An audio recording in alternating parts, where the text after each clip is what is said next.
The restaurant lights glittered overhead like tiny stars, but I barely noticed them anymore. My hands rested flat on the white tablecloth, steady and calm, while my husband Nathan smiled at me from across the table. That smile should have warmed me. Instead, it made my stomach turn cold. "Amber," he said, his voice carrying across our private dining room where 30 of our closest friends and family sat watching us. "We've been married for 8 years today." I nodded, waiting. My sister Rachel sat 3 tables away, her eyes fixed on me with concern. She knew something was wrong. Sisters always know. Nathan stood up, his chair scraping against the floor. The room fell silent. People smiled, expecting a touching speech about love and commitment. I knew better. I'd known for 3 weeks exactly what was coming. "Marriage is about honesty," Nathan continued, his voice strong and confident. "About being true to yourself and your feelings." My fingers curled slightly against the tablecloth, but I kept my face neutral. "Breathe in. Breathe out. Stay calm. I need to be honest with everyone here tonight," Nathan said, and then he gestured to his left. "This is Simone." A woman in a red dress stood up from the table next to ours. She was young, probably 25, with perfect makeup and a smile that showed too many teeth. She moved to stand beside Nathan, her hand sliding possessively onto his arm. The room erupted in confused whispers. Someone gasped. I heard my mother's sharp intake of breath from somewhere behind me. "Simone and I have been together for 6 months, Nathan announced, looking directly at me now. "I'm in love with her. This is the end for us, Amber. I've found someone new." He said it like he was announcing a business merger. Clean. Simple. Final. Simone's smile widened. She looked at me with something like pity mixed with triumph. In that moment, I understood she'd pushed for this public humiliation. She wanted me to cry, to beg, to make a scene. I did none of those things. Instead, I picked up my wine glass and took a slow sip. The Merlot tasted expensive. It should, considering Nathan had charged it to our joint account. The account I'd emptied 2 days ago. "Thanks for the heads up," I said quietly, setting down my glass. Nathan blinked. This wasn't the reaction he'd expected. Simone's smile faltered slightly. I reached into my purse and pulled out a manila envelope. It was thick, stuffed with papers. I'd prepared it carefully over the past 3 weeks while Nathan thought I suspected nothing. "Since we're being honest tonight," I said, standing up smoothly, "I have something for you too." I walked around the table in my blue dress, the one Nathan had always said made my skin glow. My heels clicked against the floor. Every eye in the room followed me. I handed Nathan the envelope. He took it automatically, confusion crossing his face. "Open it later," I said softly, so only he and Simone could hear. "Or don't. Either way, you're going to scream." Then I turned to face our guests. My voice came out stronger than I felt inside. "Thank you all for coming tonight," I said. "Dinner is paid for. Please stay and enjoy the meal. I'm sorry you had to witness this." I looked at my sister. Rachel was already standing, grabbing her purse. She pushed through the crowd toward me. Nathan's hand shot out to grab my arm. "What's in the envelope, Amber?" I pulled away from his grip. "Your future. Or lack of one." Simone laughed, a high-pitched sound that grated. "You're pathetic. Just accept it's over."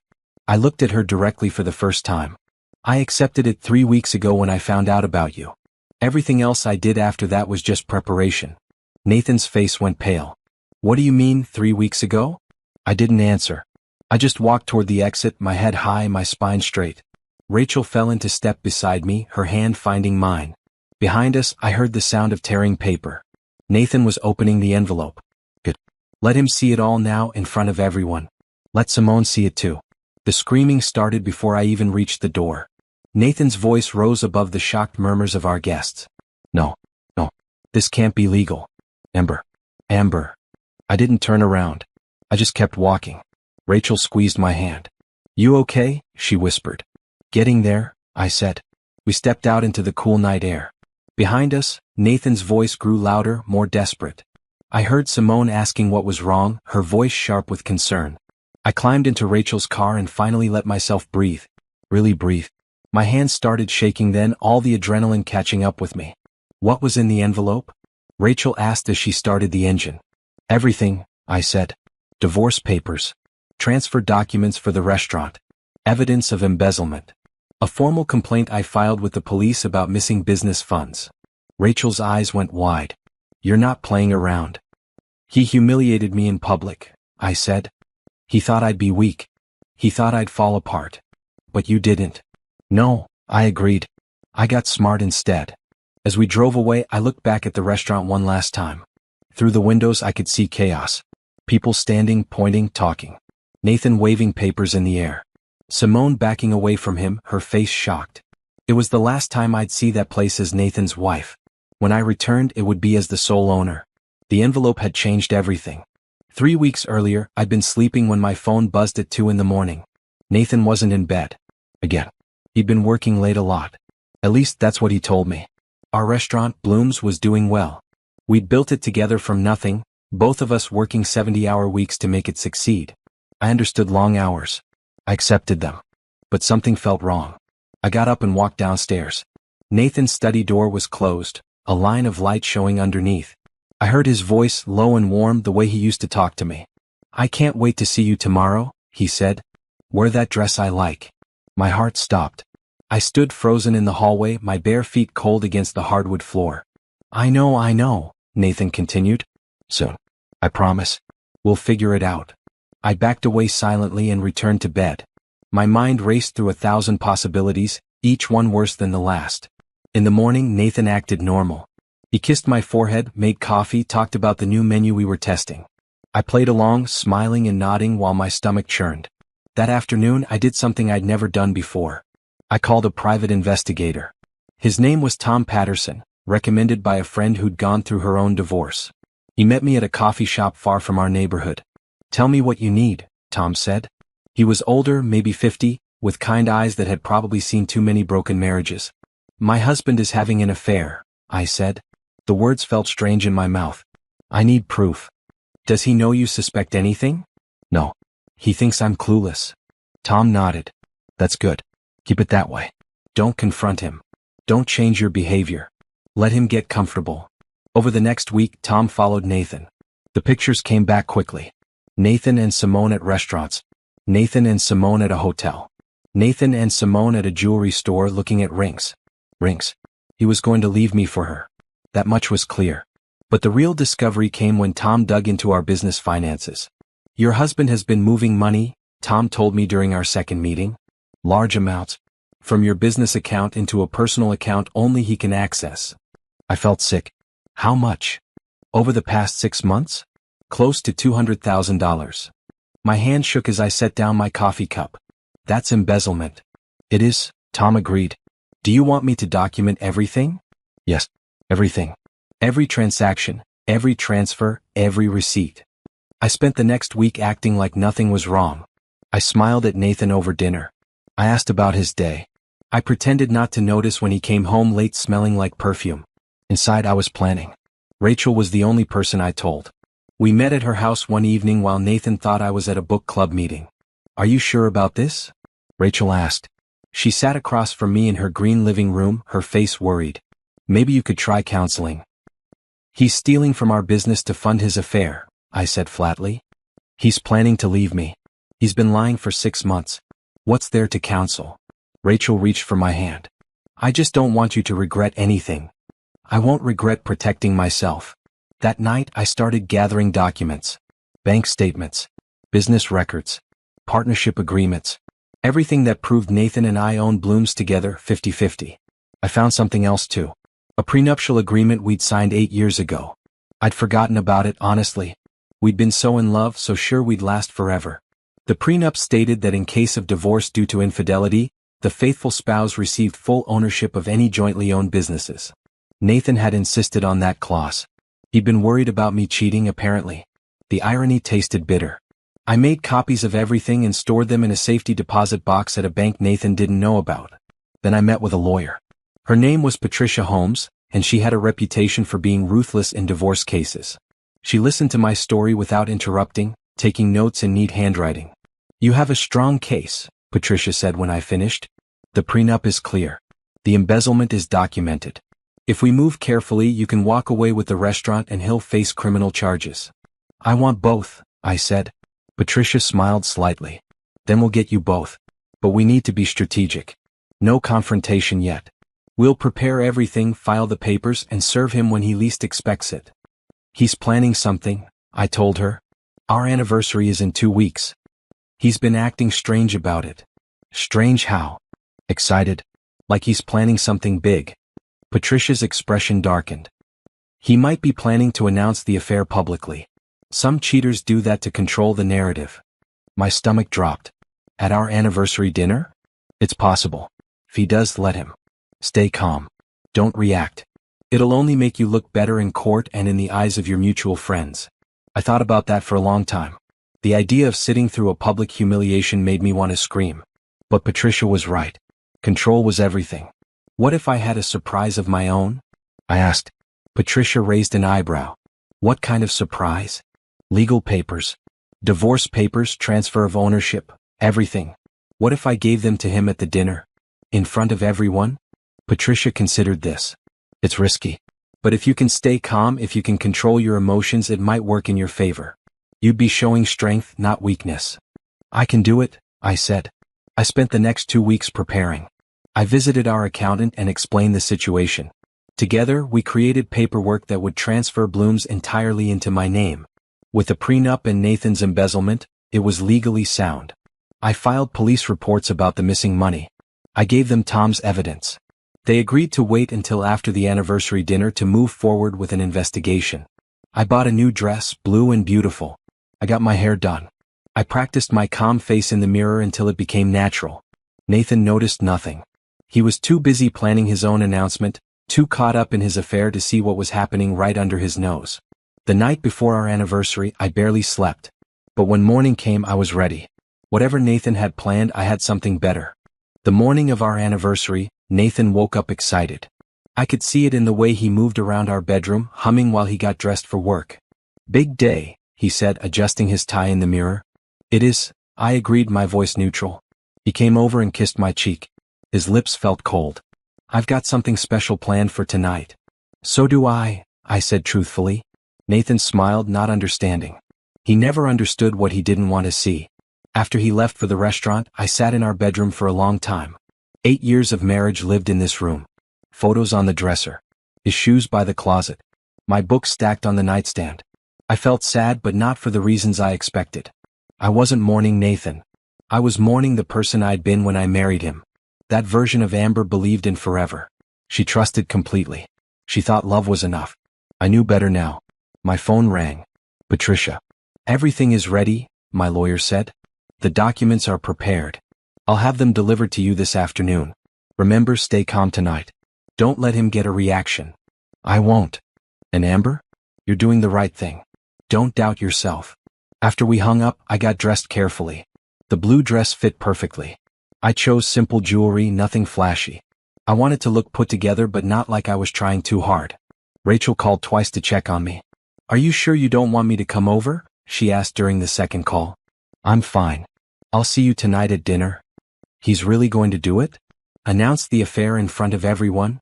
That's what Tom thinks based on Nathan's behavior patterns. And honestly, it makes sense. Nathan likes control. He probably thinks surprising me publicly will keep me from making a scene. Rachel made an angry sound. He doesn't know you at all, does he? No, I agreed. He really doesn't. The afternoon crept by slowly. The documents arrived at 3 o'clock, delivered by a courier. I opened the package and reviewed everything one more time. Divorce papers citing Nathan's infidelity and embezzlement. Transfer documents supported by our prenuptial agreement. Bank statements showing the missing funds. Photos from Tom's investigation. A formal complaint filed with the police department. Everything was there. Everything was perfect. I placed it all in a manila envelope and set it in my purse. At 5 o'clock, I drove to the restaurant. Bloom's looked beautiful. The staff had decorated for our anniversary, probably at Nathan's request. White flowers everywhere. Candles on every table. Soft music playing through the speakers. I wondered if Nathan felt any guilt walking through these decorations, knowing what he planned to do. The private dining room was in the back. I arrived early before the guests. Nathan was already there, talking to Simone in the corner. He didn't see me enter. It'll be perfect, Simone was saying. She'll probably cry. Then you can comfort her, tell her you'll help her through the transition. Very mature, very dignified. Exactly, Nathan agreed. No drama. Just honesty. I cleared my throat. They jumped apart like teenagers caught kissing. Amber, Nathan said, his face flushing. You're early. So are you, I said, looking at Simone. Both of you. Simone recovered quickly. I'm the new event coordinator, she said smoothly. Just making sure everything is perfect for your anniversary. How thoughtful, I said.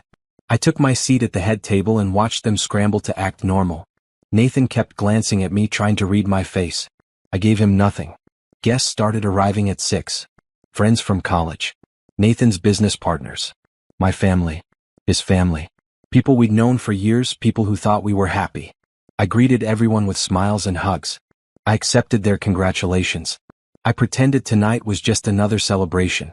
Rachel arrived with her husband Tom. Not the investigator Tom, her actual husband. She caught my eye from across the room and nodded once. I nodded back. She understood. My mother came over, beautiful in a purple dress. You look tired, honey, she said quietly. Is everything okay? It will be, I told her. Dinner was served at 7. The food was excellent, but I barely tasted it. My mind was focused on what was coming. Nathan kept checking his watch. Beside me, I could feel him building up his courage. I knew the moment he decided to do it. His whole body tensed and he reached for his water glass, drinking deeply. This was it. I placed my hands flat on the table just like I'd practiced. Steady. Come. Ready. Nathan stood up. The room quieted. He started his speech about honesty and being true to yourself. I watched the faces of our guests. They were smiling, expecting something sweet. My mother looked proud. Nathan's father looked bored, ready for this to be over so he could have dessert. Then Nathan gestured to Simone. She stood, that red dress bright under the lights. The smiles disappeared. Confusion replaced them. Then shock. Nathan said the words. This is the end for us, Amber. I found someone new. I didn't cry. I didn't scream. I didn't beg. I just reached into my purse and pulled out the envelope. The weight of it felt good in my hand. Solid. Real. Proof that I wasn't powerless. When I handed it to Nathan and told him to open it later, I saw genuine fear flash across his face. Good. You should be afraid. Walking out of that restaurant with Rachel felt like shedding an old skin. The night air was cool and clean. Behind me, Nathan's screaming grew louder. What happens now? Rachel asked as she drove. Now he deals with the consequences, I said. And I start over. My phone started buzzing with calls and texts. Nathan. His mother. His business partners. I turned it off. You can stay with me tonight, Rachel offered. Thank you. We drove in silence for a while. Then Rachel said, you know everyone is going to talk about this. Let them talk. They'll know the truth soon enough. What truth? That I didn't just walk away. I won.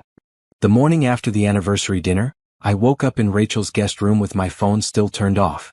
For the first time in weeks, I'd slept through the night. Rachel knocked softly on the door. Coffee? Please. We sat in her kitchen, sunlight streaming through the windows. The coffee tasted better than anything I'd had in months. Nathan called me 17 times last night, Rachel said. After you went to bed. What did you tell him? Nothing. I didn't answer. My phone still sat on the counter, powered down. I knew turning it on would mean facing reality. Messages. Calls. Probably threats. But I couldn't hide forever. When I finally pressed the power button, my phone exploded with notifications. 43 missed calls from Nathan. 26 text messages. Voicemails from his lawyer. Emails from business partners. I ignored all of it except one message. Patricia. Call me when you're ready, her text read. We have work to do. I called her from Rachel's porch where the morning air was still cool. How are you holding up? Patricia asked. Better than expected. Good. Because Nathan's lawyer contacted me this morning. They want to meet. Already? He's panicking. The police called him in for questioning about the embezzlement. He knows he's in trouble. A small, cold satisfaction settled in my chest. What do they want to discuss? Everything. The business, the divorce, potential criminal charges. Nathan is trying to negotiate. There's nothing to negotiate. That's what I told them. But we should meet anyway. Let them show their hand. We scheduled a meeting for the next day. After hanging up, I sat on Rachel's porch for a long time thinking about the past 3 weeks. The discovery of Nathan's affair had been devastating. But the embezzlement hurt worse. He hadn't just betrayed me emotionally. He'd stolen from our dream, the business we'd built together from nothing. I remembered opening Bloom's 6 years ago. We'd been so broke, maxing out credit cards to buy equipment. Nathan and I worked side by side, cooking, serving, cleaning. We stayed up late planning menus. We celebrated our first good review by dancing in the empty restaurant. When had that changed? When had Nathan decided none of it mattered? My phone rang again.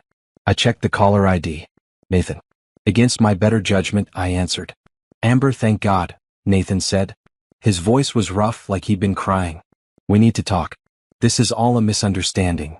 Which part is the misunderstanding? I asked calmly. The affair or the theft? Don't call it that. I was going to pay it back. With what money? The money you were spending on Simone. Silence. Then, you've been spying on me. I've been protecting myself. Amber, please. We can fix this. We can go to counseling. I made a mistake, but we can work through it. I almost laughed. You stood in front of our friends and family and announced you were leaving me for another woman. You humiliated me on purpose. There's no working through that. I was confused. Simone, she convinced me that I was unhappy.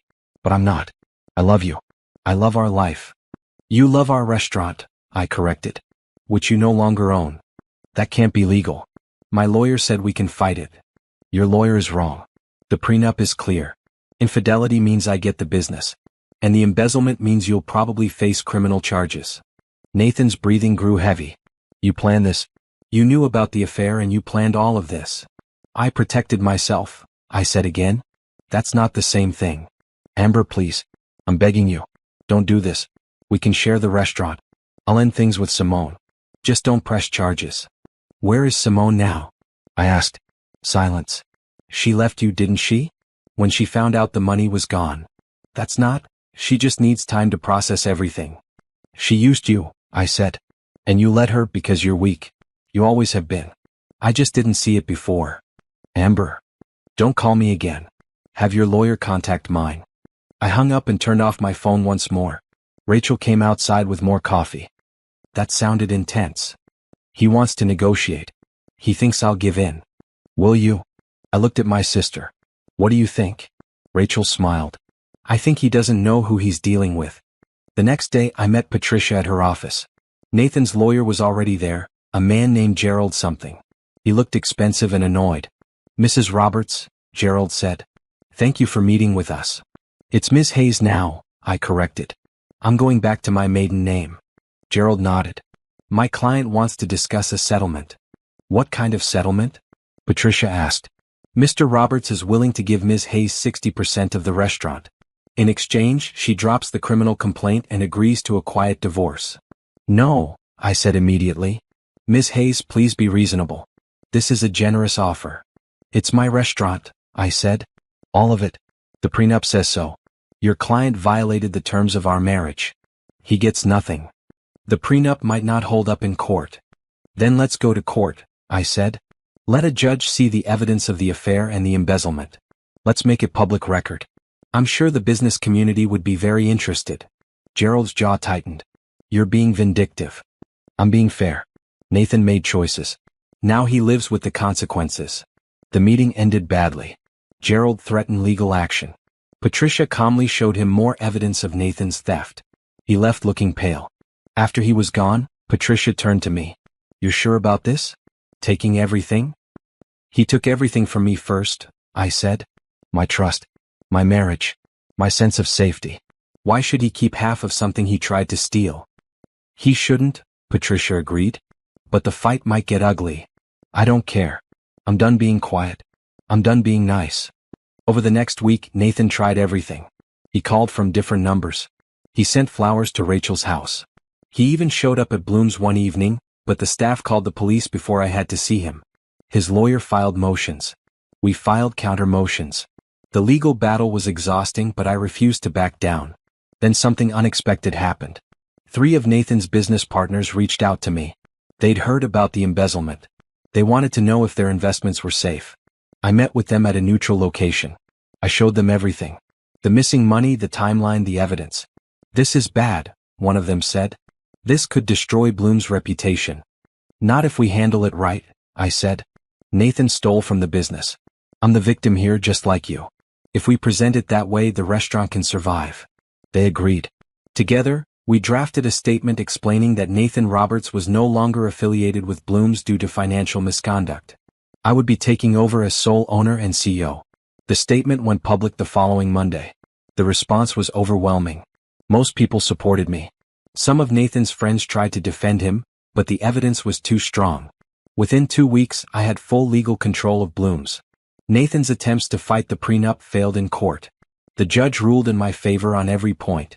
The criminal investigation into the embezzlement was still ongoing, but Nathan's lawyer was already working on a plea deal. He would probably avoid jail time if he agreed to pay back what he'd stolen. I didn't care about the money anymore. I just wanted him gone. Standing in Bloom's on a quiet Tuesday afternoon, I looked around at the restaurant I'd saved. The tables were empty, waiting for dinner service. The kitchen was clean and ready. This was mine now. All mine. And I was going to make it better than ever. The day of the anniversary dinner started with an early morning visit to Bloom's. I needed to see the space one more time, to prepare myself mentally for what was coming. The restaurant was empty, quiet. Morning light filtered through the windows, illuminating dust motes in the air. I stood in the private dining room where Nathan had arranged our celebration. White tablecloths already covered the tables. The good silverware was set out. Someone, probably Simone, had placed white roses in glass vases on every surface. My phone buzzed. Tom Patterson, the private investigator. Last-minute update, he said when I answered. Nathan met with Simone this morning. They practiced what they're going to say tonight. She's definitely in on the plan. Did they mention me? Nathan said, and I quote, Amber won't make a scene. She never does. She'll just sit there and take it. Something cold and hard settled in my chest. Thanks for letting me know. You need anything else from me? No. You've given me everything I need. After hanging up, I walked through the restaurant one more time. I'd spent so many hours here building this place with Nathan. I thought we were partners in every sense of the word. How wrong I'd been. Back at Rachel's house, I took my time getting ready. The blue dress hung in the closet, pressed and perfect. I did my makeup carefully, not too dramatic. Natural. Composed. Rachel watched from the doorway. You look beautiful. I feel sick. That's normal. You're about to walk into an ambush. An ambush I'm ready for, I reminded her. Still. It takes courage. I checked my purse for the 10th time. The manila envelope was there, thick and heavy. Inside were all the documents Patricia had prepared. Divorce papers. Asset transfer forms. Evidence of embezzlement. Everything I needed to end my marriage in one decisive move. What if I can't do it? I asked Rachel. What if I get there and I freeze? Then you leave. No shame in that. But I want to do this. I need to. Rachel came over and hugged me. Then you will. You're the strongest person I know, Amber. You've got this. We arrived at Bloom's at 6:30. Cars already filled the parking lot. Through the windows I could see guests mingling, drinks in hand. Everyone looked happy, expectant. None of them knew what was coming. Rachel squeezed my hand. Ready? As I'll ever be. Inside, the noise hit me first. Conversation, laughter, music. People turned when I entered, smiling and waving. My mother rushed over to kiss my cheek.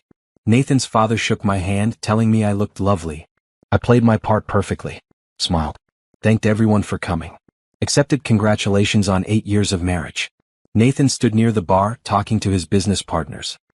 He looked good in his suit, confident and relaxed. When he saw me, his eyes lit up with something that might have been affection if I didn't know better. There's my beautiful wife, he said, coming over to kiss me. I let him. His lips felt like touching a stranger. You look happy, I observed. It's our anniversary. Why wouldn't I be happy? I wanted to say because you're about to destroy our marriage in front of everyone we know. But I just smiled instead. Simone was there too, wearing that red dress.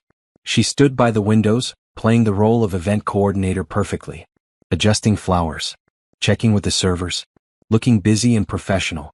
But I saw how her eyes kept finding Nathan. How she smiled whenever he looked her way. Dinner was called at 7. Everyone moved into the private dining room, finding their assigned seats. Nathan had arranged the seating carefully. He sat at the head table with me on his right.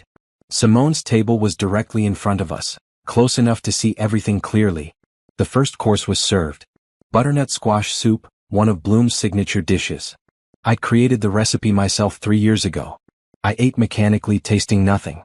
My hand rested on my purse under the table, feeling the outline of the envelope through the fabric. Nathan ate with enthusiasm, complimenting the food loudly. He was performing, I realized. Setting the stage for his big announcement. Look how magnanimous I am, praising my wife's restaurant even as I prepare to leave her. The main course came next. Herb-crusted salmon with roasted vegetables. Another dish I'd created. Nathan's business partner made a toast. To Nathan and Amber, 8 years strong and many more to come. Everyone raised their glasses. I raised mine too, knowing it was a lie. As dessert was being served, Nathan stood up. The room quieted almost immediately. This was the moment he'd been building toward all night. I set down my fork and placed my hands flat on the table just as I'd practiced. My heart was pounding, but my face remained calm. Nathan started his speech. Marriage. Honesty. Being true to yourself. I watched the faces around the room. My mother smiling proudly. Rachel watching me with concern. Nathan's father checking his phone. None of them saw it coming. Then Nathan gestured to Simone. She stood smoothly, that practiced smile on her face. She moved to stand beside him, her hand on his arm. The room went still. Confused whispers started. "This is the end for us, Amber," Nathan said, looking directly at me. "I found someone new." The whispers turned to gasps. My mother made a sound like she'd been punched. Rachel half stood from her seat. I did nothing. I just sat there, exactly as Nathan had predicted. Quiet. Composed. Taking it. Let him think he'd won. Simone looked at me with pity and triumph. "I know this is hard," she said, her voice dripping with false sympathy. "But it's better to be honest, don't you think?" That's when I moved. Slowly, deliberately, I picked up my wine glass and took a sip. The room watched me, waiting for tears, for anger, for something. I gave them nothing. "Thanks for the heads up," I said quietly. Nathan blinked, confused. This wasn't how it was supposed to go. I reached into my purse and pulled out the envelope. It felt heavy with possibility. With justice. "Since we're being honest tonight," I said, standing up, "I have something for you too." The walk around the table felt like it took forever. Every eye followed me. I could hear my heels clicking against the floor, loud in the sudden silence. I handed Nathan the envelope. He took it automatically, still confused. "Open it later," I said softly. "Or don't. Either way, you're going to scream." Then I addressed the room. Thanked everyone for coming. Told them to enjoy their dinner. My mother tried to follow me, but Rachel intercepted her, whispering something I couldn't hear. Nathan grabbed my arm. "What's in the envelope, Amber?" I pulled away. "Your future. Or lack of one." Simone laughed, that awful high-pitched sound. "You're pathetic. Just accept it's over." I looked at her directly. "I accepted it 3 weeks ago when I found out about you. Everything else I did after that was just preparation." Nathan's face went white. "What do you mean, 3 weeks ago?" I didn't answer. I just walked toward the exit, Rachel beside me. Behind us, I heard paper tearing. Nathan was opening the envelope. The first scream came just as I reached the door. No. This can't be legal." Then louder. "Amber. Amber." I didn't turn around. I just kept walking out into the cool night air, away from my marriage, away from Nathan, away from everything that had been holding me back. The screaming continued behind us, growing more desperate. "What did you do?" Rachel asked as we reached her car. "I gave him exactly what he deserved," I said. "Nothing." The next morning I woke up to sirens. For a confused moment I thought I was dreaming. Then I heard Rachel's voice downstairs, sharp and worried, talking to someone at the front door. I pulled on jeans and a sweater, my hands shaking slightly. When I got downstairs, 2 police officers stood in Rachel's living room. "Miss Hayes?" one of them asked. "Amber Hayes?" "Yes. We need you to come down to the station. We have some questions about a complaint you filed regarding embezzlement." My lawyer Patricia had warned me this would happen. The formal investigation into Nathan's theft was moving forward. "Of course," I said. "Let me get my things." Rachel insisted on coming with me. At the police station, I was led into a small interview room. The detective was a woman in her 40s, tired eyes but a kind face. "Ms. Hayes, I'm Detective Reeves. I've been reviewing your complaint against Nathan Roberts. Can you walk me through what you discovered?" For the next 2 hours, I explained everything.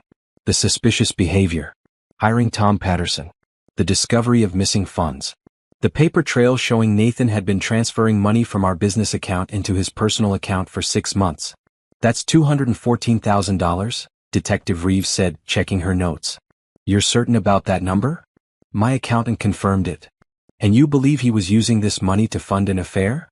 "I know he was." The investigator documented his spending. Hotels, jewelry, expensive dinners. All charged to that secret account. Detective Reeves made more notes. "We've brought Mr. Roberts in for questioning. His lawyer is present. They're not being very cooperative. That's not surprising. The evidence you've provided is solid. Bank records don't lie. But I need to ask, why did you wait? If you discovered this 3 weeks ago, why not come forward immediately? I'd prepared for this question. I wanted to protect myself first. If Nathan knew I'd discovered the affair and the theft, he might have tried to hide more assets or destroy evidence. I needed to make sure everything was documented properly. Smart, Detective Reeves said. Most people would have confronted him immediately. Most people don't think their husband will steal from them. After the interview, Patricia met me in the station lobby. How did it go? Fine. They have everything they need. Good. Because Nathan's lawyer called me this morning. They want to negotiate again. There's nothing to negotiate. That's what I told him. But Nathan is desperate. He's facing criminal charges. His girlfriend left him. He's about to lose his business. He's grasping at anything. We walked outside into bright sunlight. My phone had been buzzing constantly, but I'd left it in Rachel's car. Now I checked it and immediately regretted it. 52 new messages. Most from numbers I didn't recognize. But also 1 from my mother, 3 from Nathan's mother, and a dozen from Nathan himself. I opened my mother's message first. Call me. We need to talk about last night. I called her from Patricia's office, where we'd gone to discuss next steps. Amber, honey, my mother said when she answered. Are you okay? What happened at dinner? Nathan happened. He announced he was leaving me for someone else. I know I was there. But what was in that envelope? He was screaming about lawyers and police. I explained the situation briefly. The affair. The embezzlement. The prenup that gave me full ownership of Blooms. My mother was silent for a long moment. Then she said, Good. Good? Good that you protected yourself. Good that you didn't let him get away with it. I'm proud of you, honey. I know it doesn't feel like it now, but you did the right thing. Tears surprised me hot and sudden. I feel awful. Of course you do. Your marriage ended. That's allowed to hurt, even when you're the one ending it. After hanging up with my mother, I checked Nathan's messages. They started apologetic, turned angry, then became desperate. Amber, please. We need to talk. You can't do this. The restaurant is mine too. I'll go to every newspaper. I'll tell everyone you're trying to steal my business. Please. I'm begging you. I made mistakes, but you're ruining my life. I showed them to Patricia. She read through them without expression. Save all of these. They might be useful if he tries to claim you're being unreasonable. What happens now? Now we wait for the prosecutor's office to decide whether to file criminal charges. With the evidence we have, I'd say it's likely. Nathan will probably be offered a plea deal. And the restaurant? That's already settled. The prenup is clear. Your ownership was transferred legally. Nathan has no grounds to contest it. The next few weeks passed in a blur of legal meetings and paperwork. Nathan tried everything. His lawyer filed motion after motion, all denied. He showed up at Bloom's twice, causing scenes until the staff called the police. He contacted our mutual friends trying to convince them I was being vindictive. But the evidence didn't lie. Bank records, photos, testimony from Tom Patterson. It all painted a clear picture of a man who'd betrayed his wife in every possible way. Simone had disappeared completely. According to Tom, she'd moved back to her parents' house in another state. The money that had attracted her to Nathan was gone, and with it, her interest. I moved back into my house. Walking through the door felt strange. Everything looked the same, but nothing felt familiar. Nathan's things were still there. His clothes in the closet. His toothbrush in the bathroom. His coffee mug on the counter. I spent a weekend boxing it all up. Rachel came to help. Where are you sending it? She asked, taping up another box. Storage unit. His lawyer can give him the address. You're not even going to see him? Why would I? We have nothing left to say to each other. As we packed, I found things I'd forgotten about. Love letters from our first year together. Photos from our wedding. A Valentine's card where Nathan had written, "Forever starts today." It all went in the boxes. By Sunday evening, the house was clear of Nathan. It felt emptier but cleaner somehow. Like I'd removed a stain. My phone rang. Patricia. The prosecutor's office made their decision, she said. They're offering Nathan a plea deal. He pleads guilty to embezzlement, pays back what he stole plus damages, and gets 3 years probation. No jail time. It's a first offense. And he's cooperating. They think probation is reasonable. What if he refuses? Then it goes to trial, which could take months and might result in actual jail time. His lawyer knows that. he'll take the deal. I thought about Nathan in jail and felt nothing. No satisfaction. No pity. Just empty. When will the divorce be final? I asked. Another month, maybe 2. All the paperwork is filed. It's just a matter of processing now. After hanging up, I stood in my empty living room. My house. My restaurant. My life.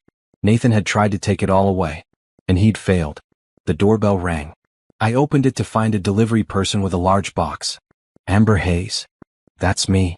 Inside the box were papers from the courthouse. Official documents declaring the transfer of Bloom's ownership. My name was on everything now. I spread the papers out on my kitchen table and read through them carefully. It was real. Legal. Final. Bloom's was mine. The first morning I walked into Bloom's as the sole owner, the staff didn't know how to act. They'd all heard about the anniversary dinner. News travels fast in the restaurant industry. Good morning, I said, setting my bag in the office. Let's have a staff meeting in 10 minutes. Everyone gathered in the dining room. Servers, line cooks, dishwashers, hostesses. 23 people who depended on this restaurant for their livelihoods. I stood in front of them and took a breath. I know you've all heard about what happened with Nathan. I'm not going to pretend everything is fine because it's not. But Bloom's is still here and it's still going to be excellent. Better than ever, actually. Is it true Nathan stole money? One of the line cooks asked. Yes. He embezzled from the business. That's being handled legally. What matters now is moving forward. Are you closing the restaurant? A server asked, voice worried. No. Absolutely not. We're staying open. Everyone keeps their jobs. In fact, I'm giving everyone a 5% raise, effective immediately. Surprised murmurs went through the group. Nathan took money that belonged to this business, to all of us. I'm putting it back. We're going to be successful not despite what happened, but because of it. We're going to show everyone that Bloom's is stronger than one person's mistakes. The head chef Antonio stood up. He'd worked with us since the beginning. We're with you, Amber. Whatever you need. Others nodded. The hostess wiped her eyes. Thank you, I said. Now let's get ready for lunch service. That first week alone was hard. I had to learn parts of the business Nathan had handled. Supplier relationships, financial planning, marketing strategies. He'd always insisted on controlling those aspects, and I'd let him because I trusted him. Never again. I hired a new accountant who specialized in restaurant finances. Together, we restructured the books, making everything transparent and clear. No more secret accounts. No more hidden transfers. I also hired a business manager, someone to handle the day-to-day operations so I could focus on the creative side. Menu development, quality control, customer experience. Nathan called constantly. I never answered. After a week, he started showing up at the restaurant. The first time I was in the office when Antonio knocked on my door. Nathan's here. He's demanding to talk to you. Call the police. Amber, come on. He's making a scene. Then call the police. He has a restraining order. He's not allowed within 100 feet of this property. Antonio looked uncomfortable but nodded. 5 minutes later, police arrived and escorted Nathan away. He shouted as they led him to their car, something about how I was ruining his life. The customers watched, some recording on their phones. It was embarrassing but necessary. The second time Nathan showed up, the staff called the police immediately without checking with me. He was arrested for violating the restraining order and spent a night in jail. He didn't come back after that. But his lawyer kept trying to negotiate. Patricia fielded the calls, always giving the same answer. No. He's offering to split the restaurant 60-40, Patricia told me during one of our meetings. He's getting desperate. Tell him no. He says he'll go to the media. Tell everyone you're being unreasonable. Let him. The truth is on my side. Nathan did go to the media. He gave an interview to a local news station, painting himself as a victim. He claimed I was taking advantage of a technicality in our prenup. He said the embezzlement was a misunderstanding, that he'd always planned to pay the money back. The interview aired on a Tuesday evening. By Wednesday morning, the internet had fact-checked every claim he made. People pulled court records. They found the evidence of his affair. They saw the bank statements. The backlash against Nathan was immediate and brutal. Restaurants he'd consulted for dropped him. His professional network distanced themselves. Even his own family called to tell him he needed to stop talking to reporters. I didn't watch the interview. I didn't need to. I was too busy running Bloom's. Business had dipped slightly after the anniversary dinner drama, but it was recovering. I'd introduced a new summer menu that was getting excellent reviews. Our reservation book was filling up again. One evening, about 6 weeks after the divorce proceedings started, I was closing up when someone knocked on the front door. It was late, past 11, and we were definitely closed. Through the glass, I saw a woman in her 50s, well-dressed and nervous. I cracked the door open. "We're closed." "I know. I'm sorry. I'm Nathan's mother." I almost closed the door. But something in her face made me pause. "Please," she said. "Just 5 minutes." I let her in, but we stayed by the door. I didn't offer her a seat or a drink. "I came to apologize," she said. "For my son. For what he did to you. You didn't do anything. I raised him.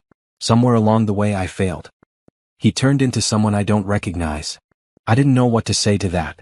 "I know you don't want to hear from any of us," she continued. "But I needed you to know that I'm ashamed of him. What he did was wrong. All of it. The affair, the stealing, the public humiliation. You deserved better." "Thank you," I said quietly. "Are you going to be okay?" "Yes, I think I am." Nathan's mother nodded. "Good. You're strong. Stronger than he ever gave you credit for." She turned to leave, then paused. "He's moving away. To California. His plea deal allows it. Thought you should know." After she left, I locked the door and sat alone in the dark restaurant. Nathan was leaving. Moving across the country. Starting over somewhere new. Good. I hoped he learned something from all this. I hoped he became a better person. But mostly, I hoped I never saw him again. My phone buzzed. A text from Rachel. "Dinner tomorrow? My place. Just us." "Yes, please," I typed back. I stood and looked around Bloom's one more time. This place was mine now. Truly mine. No one could take it from me. Walking out into the night air, I felt lighter than I had in months. The worst was over. The legal battles were winding down. Nathan was leaving. I was free. 6 months after the anniversary dinner, I stood in Bloom's kitchen at 5 in the morning, testing recipes for the fall menu. "Try this," I said to Antonio, holding out a spoonful of pumpkin risotto. He tasted it critically. "Needs more sage. And maybe a touch of brown butter?" "You're right." "Perfect." We worked together in comfortable silence, adjusting seasonings, testing combinations. This was my favorite part of running the restaurant. Creating something new, something that would make people happy. The morning staff started arriving at 6. The energy in Bloom's had changed over the past months. People smiled more. There was less tension, more creativity. Without Nathan's controlling presence, the restaurant had become the collaborative space I'd always imagined it could be. Business was better than ever. We'd been featured in 3 major food magazines. Our reservation wait list was 2 weeks long. I'd even had to hire additional staff to handle the increased volume. At 7, I went to my office to handle paperwork. The divorce was finally complete.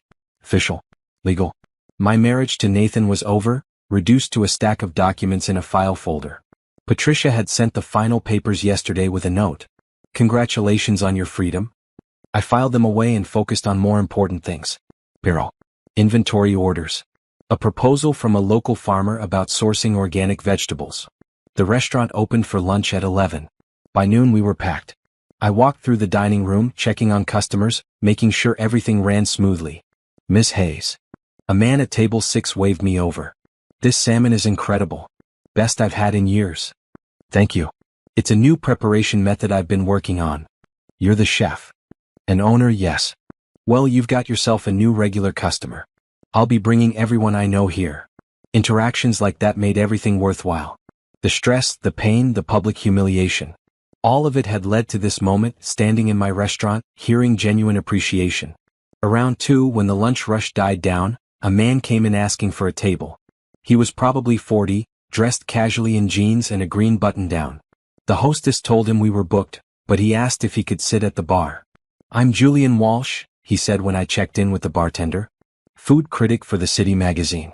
I know it's unconventional, but I prefer to review restaurants without a reservation.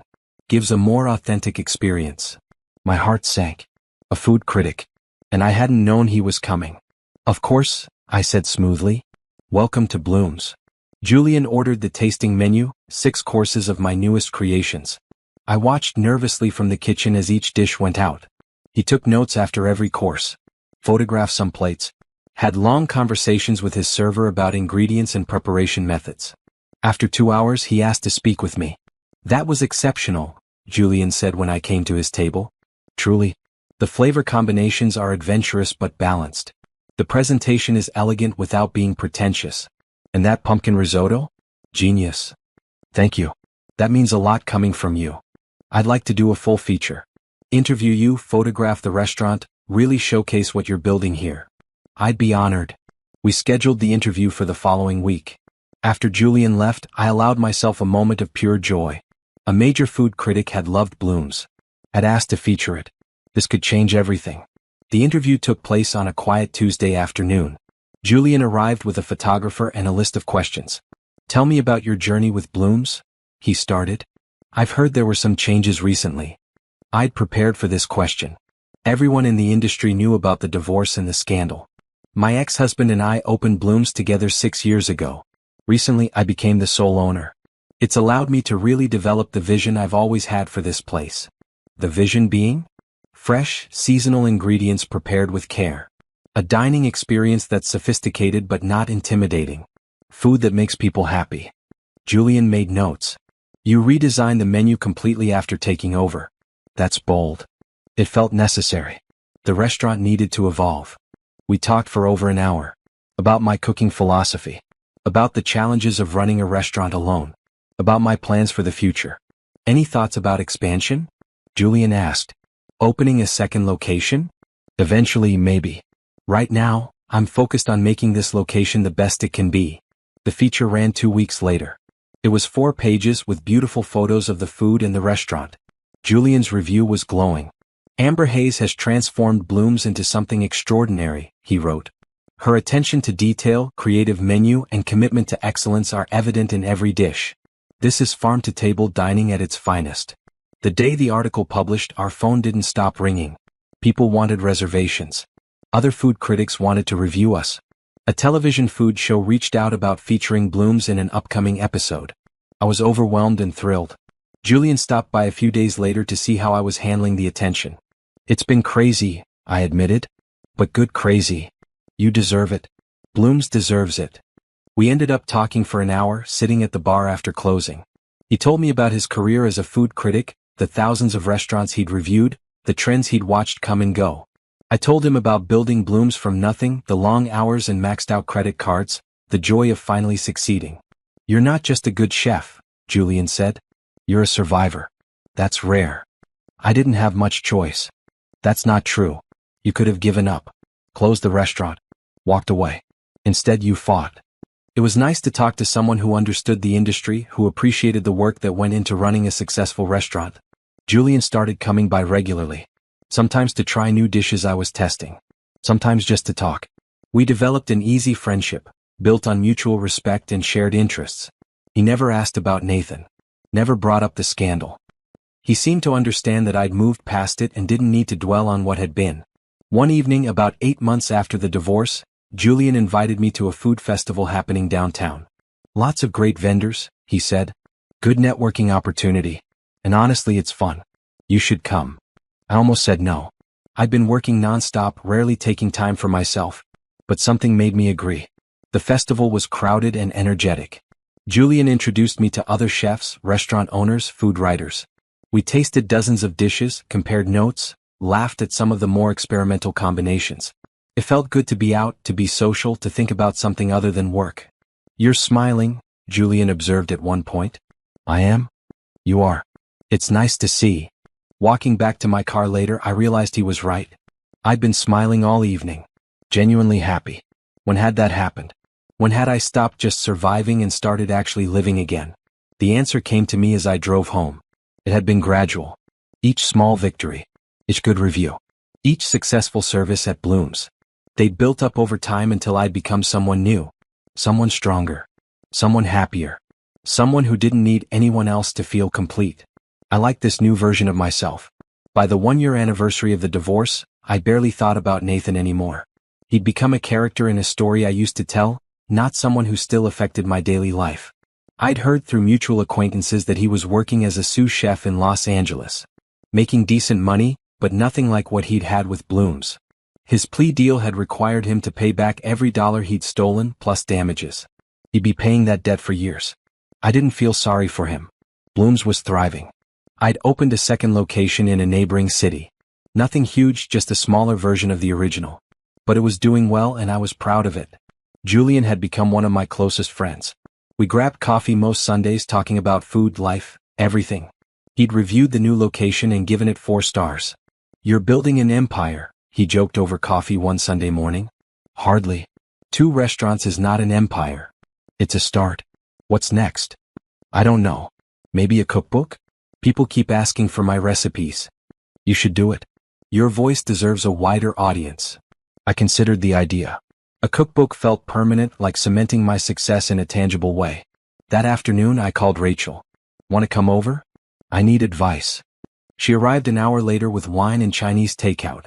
We sat on my porch watching the sunset. "Julian thinks I should write a cookbook," I told her. "That's a great idea." "Is it? I don't know if I have enough recipes. Or if anyone would care." "Amber, you're being ridiculous. You're successful. You're talented. People would buy your cookbook." "I guess I'm still not used to thinking of myself that way." Rachel looked at me seriously. "It's been a year. You've rebuilt your entire life. When are you going to start believing in yourself?" Her words hit hard. She was right. I'd been so focused on surviving, on proving Nathan wrong, that I hadn't stopped to appreciate what I'd accomplished. "You're right," I said. "I need to change my perspective." "Yes, you do. You're incredible, Amber. Start acting like it." Over the next few months, I worked on the cookbook. Writing recipes, testing them repeatedly, taking photos. Julian connected me with a food photographer he knew, and together we created something beautiful. The process was therapeutic. Each recipe told a story. Some were from Bloom's early days, dishes I'd created with Nathan. Others were new, developed after the divorce. Looking at them together, I could see my growth. The old recipes were safe, classic. The new ones took more risks, showed more confidence. I was changing and my food reflected that. The cookbook was finished by spring. We titled it Bloom, Seasonal Recipes for New Beginnings. Julian wrote the foreword. "Amber Hayes knows reinvention," he wrote. "Her food tells the story of someone who faced adversity and emerged stronger. Every dish in this collection is a testament to her resilience and creativity." I cried reading it. The book launched in May with a signing at Bloom's original location. Over 200 people came. Friends, family, regular customers, fellow chefs. Even some food writers who'd covered the restaurant. My mother hugged me tight. "I'm so proud of you, honey." "Thanks, Mom. Your father would have been proud too." My father had died when I was 20 years before I'd met Nathan. But I like to think she was right. That he'd be proud of what I'd built. Rachel came through the signing line with a huge smile. "Look at you. Author. Business owner. What can't you do?" "I still can't parallel park." She laughed. "Okay, besides that." Julian was there too, taking photos for an article he was writing about the book launch. "How does it feel?" he asked. "Surreal. Good. A little overwhelming. You've earned this. Don't forget that." After the signing, a smaller group of us went to dinner. Julian, Rachel and her husband, a few close friends from the industry. We celebrated at a new restaurant downtown, somewhere I'd never been. It felt symbolic somehow. Trying something new, being somewhere unfamiliar.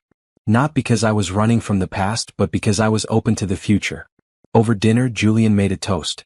To Amber. For showing us all what it means to rise from the ashes. From the ashes felt dramatic, but accurate. My marriage had been destroyed. My trust shattered. But I'd rebuilt. And I'd built something better. That night, lying in bed, I thought about the past year. All the challenges. All the growth. All the moments when I'd wanted to give up but didn't. Nathan had thought leaving me would destroy me. Instead, it had freed me. I discovered I was stronger than I'd ever imagined. More capable. More resilient. The restaurant was mine. The cookbook was mine. My life was mine.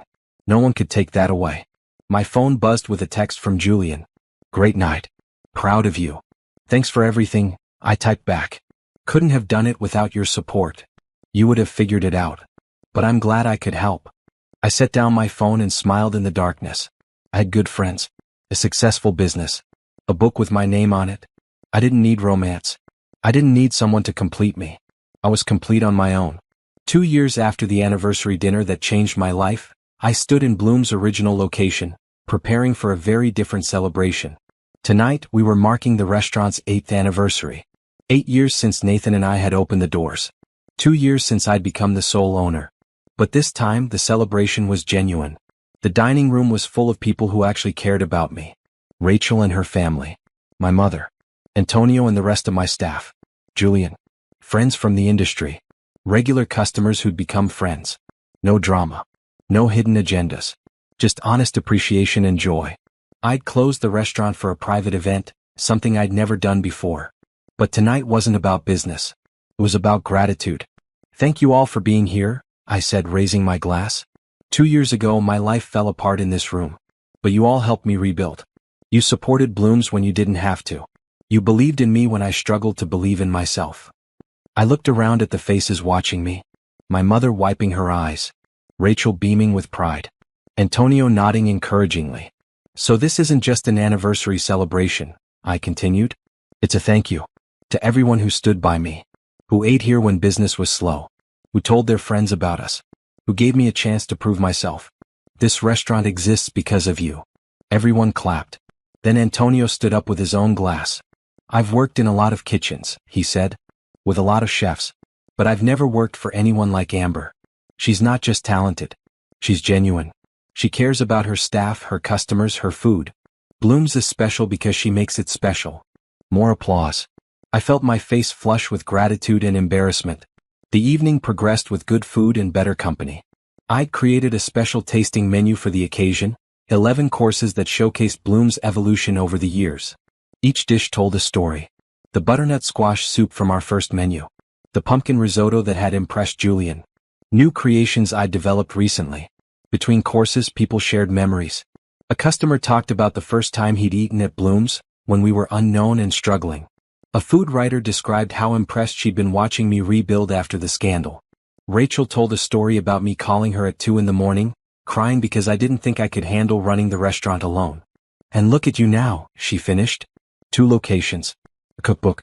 Featured in every major food magazine. You're kind of a big deal. Everyone laughed. Julian caught my eye from across the room and smiled. Later, after most guests had left, a small group of us sat at the bar. Rachel, Julian, Antonio, and me. We were tired and happy, full of good food and good memories. What's next? Rachel asked. Are you going to open a 3rd location? Maybe. I'm also thinking about starting a culinary program. Teaching young chefs. Giving back to the industry. That's perfect for you, Julian said. You're a natural teacher. And we need more female chefs in this industry, Antonio added. More people who lead with heart, not ego. I thought about that. Teaching. Mentoring. Helping others avoid the mistakes I'd made. I'd like that, I said. Building something that outlasts me. Something meaningful. My phone buzzed. I almost ignored it, but then I saw it was from an unknown number. Against my better judgment, I checked the message. Hi Amber. This is Nathan. My stomach clenched. I hadn't heard from him in over a year. I know I'm probably the last person you want to hear from, the message continued. But I wanted you to know I saw your cookbook. It's beautiful. You deserve all the success. I'm sorry for everything I did. I hope you're happy. I stared at the message for a long moment. Then I deleted it without responding. Everything okay? Julian asked quietly. Yeah, just someone from my past. Nothing important. And that was true. Nathan was my past. He had no place in my present or future. I looked around at the people still with me. These were the relationships that mattered. Built on respect and genuine care, not obligation or convenience. You know what? I said suddenly. I'm happy. Really, genuinely happy. Rachel grinned. About time you realized it. We stayed at the bar until midnight, talking and laughing. Eventually, everyone said their goodbyes. Julian was the last to leave. Great night, he said at the door. Thanks for being here. Always. You know that. After he left, I walked through the empty restaurant one more time. I turned off lights, straightened chairs, ran my hand along the bar. This place was mine. Built by my hands, filled with my dreams. No one could take it away. I thought about Nathan's message. His apology. His claim that I deserved success. He was right about the deserving part. But not in the way he meant. I didn't deserve success because I'd been wronged or because I'd survived his betrayal. I deserved it because I'd worked for it. Because I'd refused to give up. Because I'd chosen to build rather than destroy. His cheating had been the catalyst, but my success was mine alone. Walking out into the cool night air, I locked the restaurant door behind me. The street was quiet, peaceful. My car waited in the lot. I paused before getting in, taking a moment to appreciate where I was. 2 years ago, I'd walked out of this restaurant humiliated and heartbroken. Tonight I walked out proud and whole. The difference was staggering. My phone buzzed again. This time it was Julian. Forgot to tell you. There's a food festival next month in Portland. Wanna come? Could be fun and good for business. Yes, I typed back immediately. Sounds perfect. I drove home through empty streets thinking about the future. The culinary program I wanted to start. Maybe writing another cookbook. Possibly a third restaurant location. So many possibilities. So much potential. When I got home, I made myself tea and sat on my porch. The night was clear, stars visible despite the city lights. I'd come so far from the woman who'd handed Nathan that envelope 2 years ago. She'd been hurt and angry, operating on pure survival instinct. The woman I was now wasn't angry anymore. She was confident. Content. Ready for whatever came next. Nathan's betrayal had been devastating. But it had also been liberating. It forced me to discover my own strength, to build a life based on my own terms. I wouldn't change anything now even if I could. The pain had been worth it. Looking up at the stars, I made a silent promise to myself. I would never again let someone else define my worth. I would never again settle for less than I deserved. I would never again stay in a situation that didn't serve me. I was enough. Just me. All by myself. And that was the best revenge of all.